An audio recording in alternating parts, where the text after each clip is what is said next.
xañ nañu jataay yi fekk ñu fi woon ndax ñu xawoon a tënku waaye lépp loo xam te ni tukkee na ca tamit ñi ngi ko doon am ci moom maanaam li nga xam ne xaatimoon na ko mu tukkee ci dajo yooyu ci waxtaan yi lépp liir nañ ko te tamit bañ ko liiree tamit maanaam tawfeex bu kawee lañ ci gis tawfeex googu nag ni ñu ko waxee léegi ginnaaw dimanche dañoo woote ni lii nga xam ni waajal nañ ko ba dem ba ñëw dañ koy xayma ci niñ ko waajale woon ba nañ ko defee suñ noppee ci loolu xool nag ñun ci suñu biir ak ci suñu lëkkaloo gii leneen lan la ñu mën a jural yaakaar naa ne lenn lim ñu mën a jural mooy ñu àndandoo ndax àndandoo la sëñ bi bëgg àndandoo gi nag gëm nañ ni ci benn xew-xew war nañ ko cee mën a def muy xew-xew bi nga xam ni kenn ku ne di nga dajale sa addiya di ko yóbbu maanaam sëñ bi tawféexal ñu ba buñ ca àggatee ñun ñëpp département Tivaouane bi yëpp mën a def menn mbooloo jëm ci Cheikh Mouhamadul Mountakhal Bachir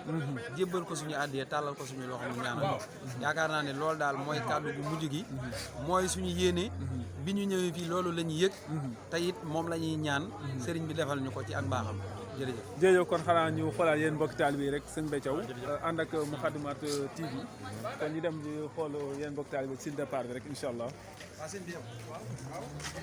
waaw yaakaar naa mbokki taalibe yi nii ni ngeen ko gisee rek sànq ñu ngi doon jokkoo ak sëñ Moktine moom mi nga xam ne mooy nekk secrétaire général coordination départementale diwaan Ahlu Xasida bu Tivaouane waaye ak Mor Niang nga xam ne moo nekk secrétaire général Daara Mafatul Bichri Touba Tivaouane waaye tam nekk secrétariat ci kuréel Madafou Jeune Touba Tivaouane ñii nag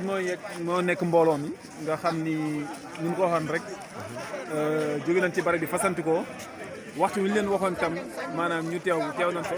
kon mel ni daal jamono yi daal ñu ngi nekk ci wàccaay yi ànd ak sëñ Massar ak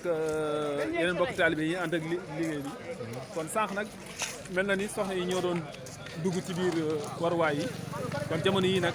góor yàlla itam ñu ngi waaj ngeen gis oto yi ngeen gis yëpp macha allah mel na ni waa Selko aussi ñëw nañ sànq dañ ko fàtte woon daamar yaa ngi nii yaakaar naa bu nu ko xaymaa sëñ Mbaye waaw ñaata daamar ñoo fi teew mel na ni waaw daamar yi nag macha allah xam naa lim bi moom du neex a tudd ndax booy xool dañ ni département Tivaouane nag bàyyiwul benn dëkk booy xool Kër Magay Selko Taïba Ndiaye Darou Khoudoss ñoom ñëpp oto yaa ngi nii taxaw nii na ci wàccaay yi nga xam ne si fi nga ko nii booy xool macha allah bis yaa ngi nii jëwri ni ñu ngi ci liggéey bi def liggéey bu am solo. waaw man li jot a xëy maintenant fukki oto ak juróom yoo xam ni ñoom maanaam teew nañ fi bokk la yi nga xam dafa jiitu ak subaatam yi war a ñëwaat ñu fàttali leen rek tam incha allah rabi ñu ko waxoon rek dal bee tam kër sëñ Mourou Xaban lay doon kër sëñ Mourou Xaban incha allah foofu lañ bëgg dal waa jëwrin maa ci gën a ñaaw incha allah waaw salaamaaleykum jëriñ mi ngi bëggoon a xam sa tur ak fan nga bàyyi ko ci di wootaay yi nga xam ne moom la sëñ Mountakha woote ñu bëggoon a xam sa tur ak fan nga bàyyi ko ñu door a mën a kon na ci laaj yi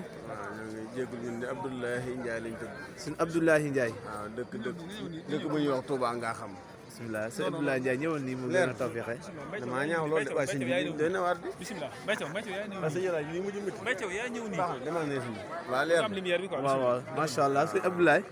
kon li lay laaj rek mooy yow fan nga jógee ak ba noo tudd ba pare Abdoulaye Ndiaye laa tudd sëñ Abdoulaye Ndiaye dëkk Touba nga xam Touba nga xam ñuy laaj bu baax a baax ban yëgee nga am ci bis bi nga xam moom la sëñ Mountakha woote ak naka ngeen ko waajale waaw waajal ko ci biir activité rek